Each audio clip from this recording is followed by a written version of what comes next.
নমস্কার সবাইকে। আজকের এই ভিডিও হচ্ছে একটা কেসের উপর, যেটার উপর সুপ্রিম কোর্ট একটা বিরাট বড় সিদ্ধান্ত দিয়েছেন অথবা পর্যবেক্ষণ করেছেন বলতে পারি। ভারতীয় টর্ট লয়ের উপর একটা বিরাট বড় পরিবর্তন আসার সম্ভাবনা রয়েছে।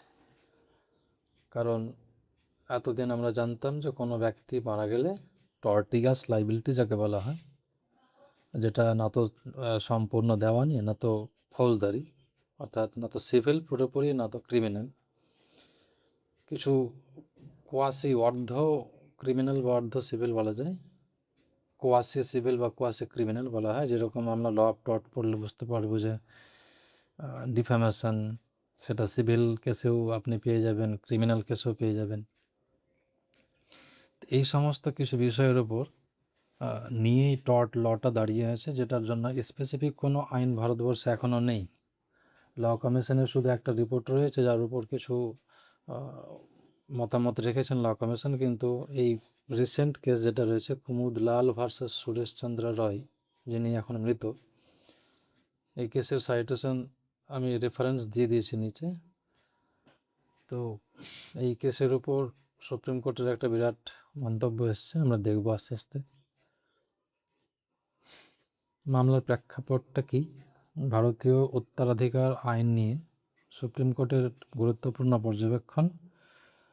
সুপ্রিম কোর্ট জানিয়েছেন যে ইন্ডিয়ান সাকসেশন অ্যাক্ট 1925 1925 সালের যে ভারতীয় উত্তরাধিকারী আইন, সেই আইনের ধারা 306 পুনর্বিবেচনার প্রয়োজন আছে বা হতে পারে, এটা সুপ্রিম কোর্টের পর্যবেক্ষণ।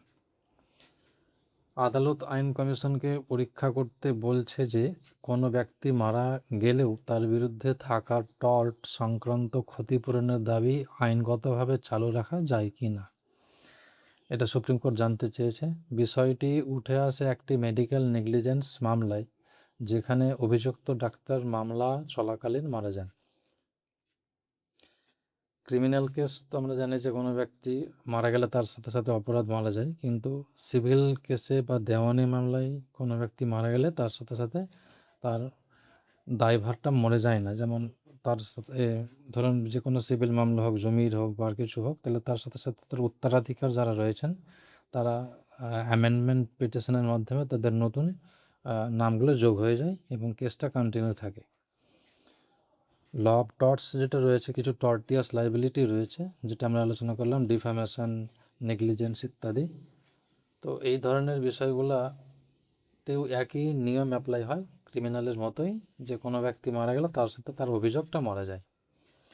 তো এখন বিষয় হচ্ছে, সুপ্রিম কোর্ট বলছে যে এইরকম পরিস্থিতিতে এই ধরনের মামলাগুলা কোনো ব্যক্তি মারা গেলে কি তার দায়ভার শেষ হয়ে যাওয়া উচিত কি না, এই বিষয়টা নিয়ে এই পুরো ভিডিও। সেকশন 30 বা এই যে আমরা দেখলাম ভারতীয় উত্তরাধিকার আইনের ধারা 306, এটা কি আসলে দেখব এখানে। বর্তমান আইনি অবস্থান এর কি রয়েছে।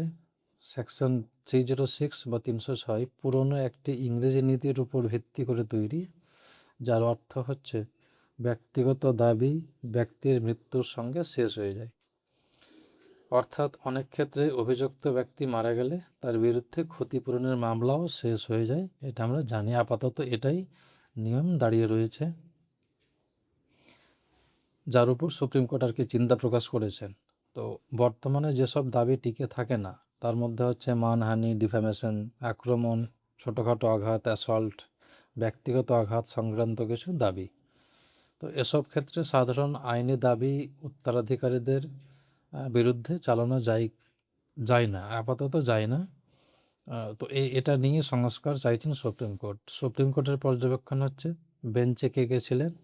বেঞ্চে ছিলেন বিচারপতি JK মহেশ্বরী, বিচারপতি অতুল S চন্দুরকর, এই দুজনের ডিভিশন বেঞ্চ। আদালতের গুরুত্বপূর্ণ মন্তব্য, আদালত জানায় বর্তমান আইন অনেকাংশে পুরনো এবং সীমাবদ্ধ। আমরা জানি আমাদের দেশে এখনও বহু পুরাতন আইন এখনও চলেই আসছে এবং সেগুলোতে সীমাবদ্ধতা অনেক রয়েছে। আমরা দেখলাম কদিন আগে যে BNSS এবং BSA লাগু হলো, ভারতীয় সাক্ষ্য আইন, তারপরে যে CRPC, IPC, এগুলো চেঞ্জ হলো।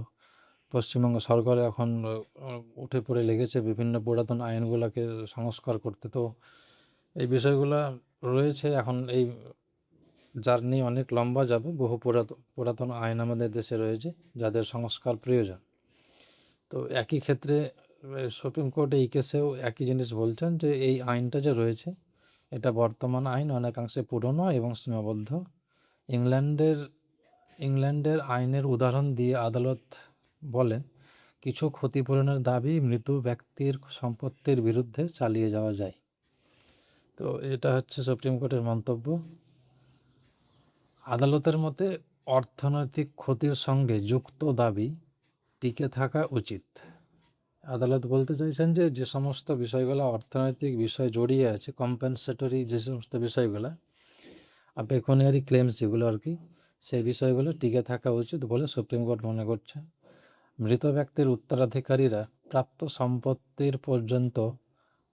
সম্পত্তি পর্যন্ত দায়বদ্ধ হতে পারেন।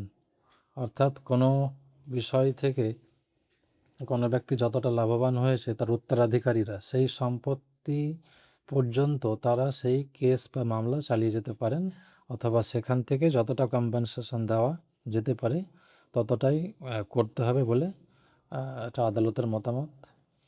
অর্থাৎ মনে করেন একজন ব্যক্তি যদি 1 কোটি টাকা ধার নেয় তাহলে এবং মারা যায়, এবং মারা যাওয়ার পর তার উত্তরাধিকারীরা যদি বলে যে সে মারা গেছে, তাহলে আমরা কী করবো? তাহলে সেই কথা বলা যাবে না আপাতত, তাহলে সুপ্রিম কোর্টের ভাষায়।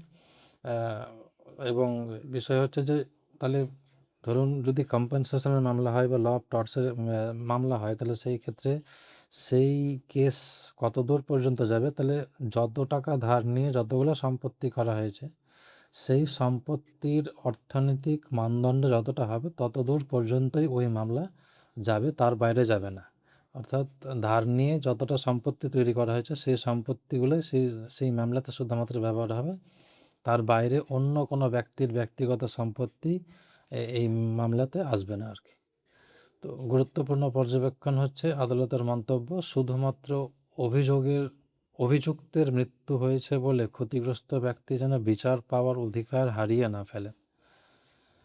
তো এটা সুপ্রিম কোর্ট বলতে চাইছেন যে কোনো ব্যক্তি মারা গেছে বলে তার সাথে সাথে তার দায়ভার মরে যাবে, এটা হওয়া উচিত না বলে সুপ্রিম কোর্টের একটা গুরুত্বপূর্ণ পর্যবেক্ষণ।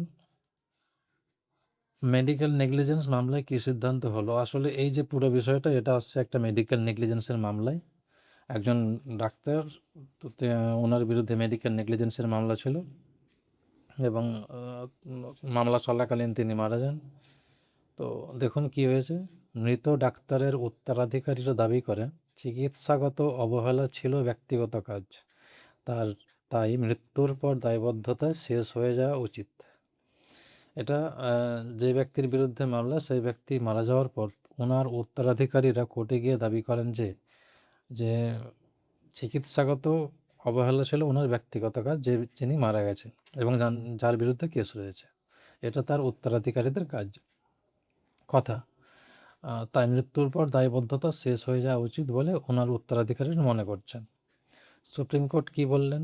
সুপ্রিম কোর্ট বলছেন যদি মামলাটি সম্পত্তি বা আর্থিক ক্ষতির সঙ্গে যুক্ত হয় তাহলে দাবি চালিয়ে যাওয়া উচিত বা চালিয়ে যাওয়া যাবে, এটা সুপ্রিম কোর্ট বলছেন। উত্তরাধিকারীরা প্রাপ্ত সম্পত্তির সীমা পর্যন্ত দায় বহন করবেন বা করতে পারবেন।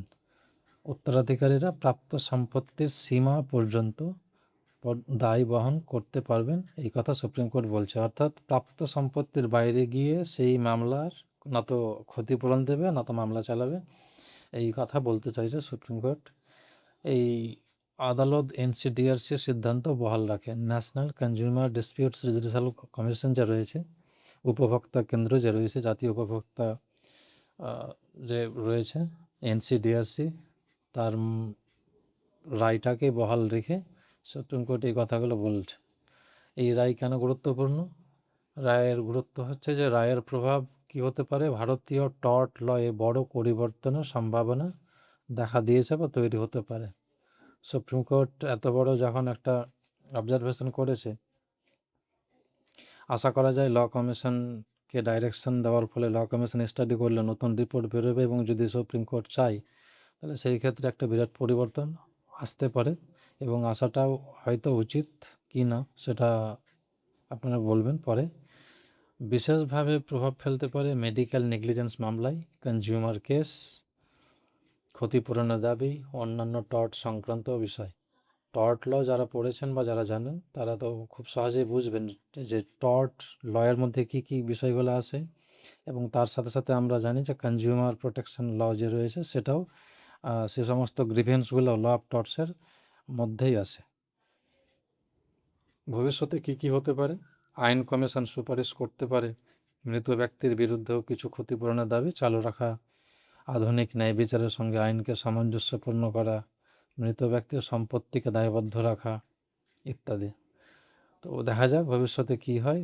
আজকে আপাতত এই যে কেসটা আমরা দেখলাম কুমুদলালের কেস, সেই কেসের আপডেট এতটুকুই। ধন্যবাদ।